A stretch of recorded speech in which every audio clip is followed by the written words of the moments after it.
All right, guys, welcome back to the channel. I'm Rome, and this is the Oppo Find N5.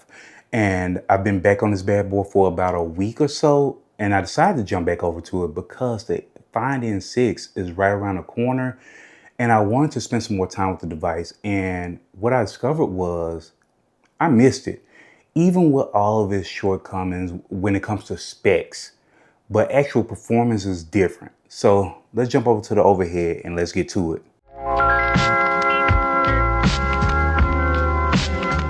All right, so out of the gate, let's get it out of the way. As I mentioned before, I really appreciate the hardware on this device. And I mentioned it in a past video of it. But anyway, I really appreciate what they did with the design because outside of the rails on the sides of the device, it is completely flat. And that's what I prefer. I know some people have their preference of curved screens or blah, blah, blah, blah. But outside the curved rails, I mean, which make it really comfortable in hand, I prefer the completely flat screen. Let's put that on Do Not Disturb real quick. Easier to find screen protectors for, good, decent screen protectors. And it's just, that's just what I prefer. I like it. Look at that. And the bezels are super thin around the edges of the phone. Let me sit that bad boy down. And even on the side where the hinge is, look at that. It's almost, I probably won't go that far, but it's almost symmetrical to the right side of it, which has no hinge. So they designed the device really well. In the back, look at that, completely flat. But the color that I picked does have like this little texture to it, like marble almost or something. It's crazy, but it's really nicely designed. Look at that. That looks like a premium device, feels like a premium device. My initial complaint in the first video that I made on this device was that the buttons were too high. And I get it. When I grab this device now, after I've been using it for a while, I've had it for a while, it's really nice. Like, I really like it a lot. I had to let that go. And I got used to it because with these fingerprint readers being in the power button, you tend to bump them a lot. And with the button being higher, I don't bump it as much now that I'm more comfortable with the device. And the alert slider, I mean, I know everybody's going to their action buttons. I get it. But with the alert slider and stuff like that.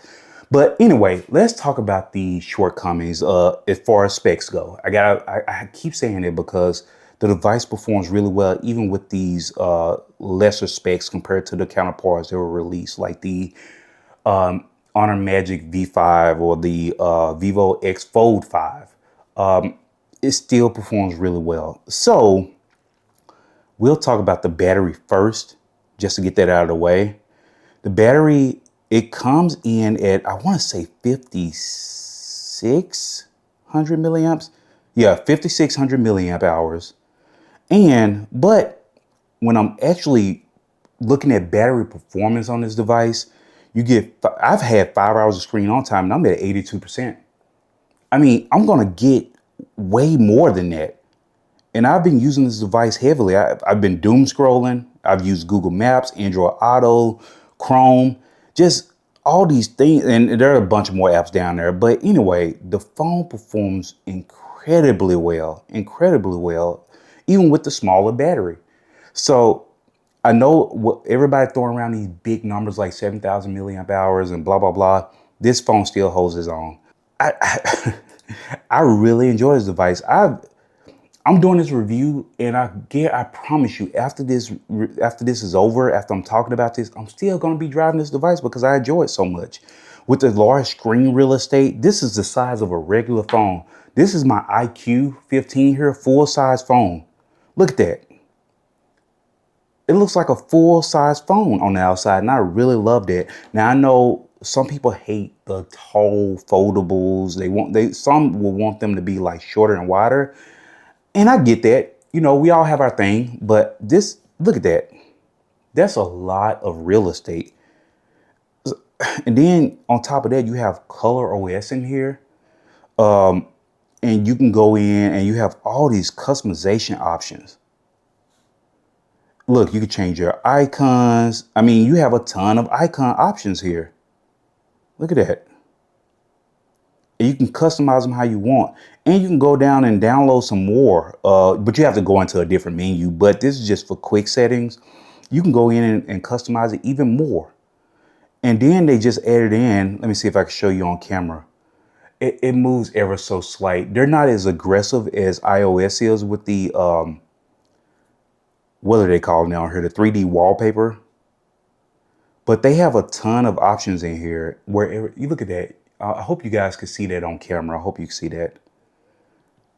And then they have another style that goes even further where, let me see if I can get in there.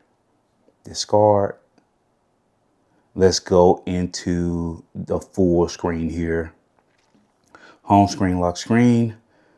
I'm going to go into wallpapers, I believe. Yep. And you have your AI motion wallpapers here. It's still in beta, but hey, you still have the option.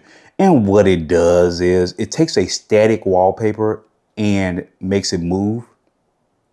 But it's very short. And you can choose whether you want it to be surreal and illustrated. And that's all from one wallpaper. So they have some really nice features in here. I think I did it with this one. She is just very distracting with these huge boobs. I don't even know why I picked this wallpaper, but same. Look at that. So they have a ton of options in here, and ColorOS happens to be one of my favorite OSs. It's kind of a tie between this and Magic OS. So don't chew me out in the comments, and I'll just show you one more. Well, maybe not. Let me close it so I can show you.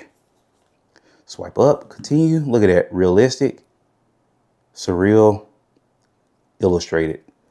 I mean, they have a ton of options here. So with that being said, and then let's jump over to the cameras because I mean, we got to address those. They threw an 8 megapixel in the front, 8 megapixel on the inside, and 8 megapixel on the ultra wide. And I know that was a turnoff for a lot of people. They got a lot of flack for that. But for me, it didn't really hit me that hard. And the reason I'm saying that is because I'm not a selfie taker. I'm not, a big selfie taker. I know a lot of people are. So I'm not disregarding their complaints. I'm just talking about why I love the phone. And ultra wide, don't do a lot of those either. I just use the main sensor, which is a 50 megapixel sensor. And I use it to take a ton of photos, set up a lot of scenes. And I'll show you that because I like to be transparent. I actually really do use this camera. Look at that. I use this camera a lot. Look at my son. I take a picture of my son and I feel comfortable sending these photos to people. I'm going to pop those up on the screen because I'm sure my camera is not doing them justice. But look at that. I use these to set up social media posts. I bought an IQ watch just to test it out. I have it on right now and I'm actually enjoying it quite a bit. Take a lot of photos of my son and you can see he's not even sitting still. He don't sit still, but these clean up really nicely. Look at that. So I really do trust this camera.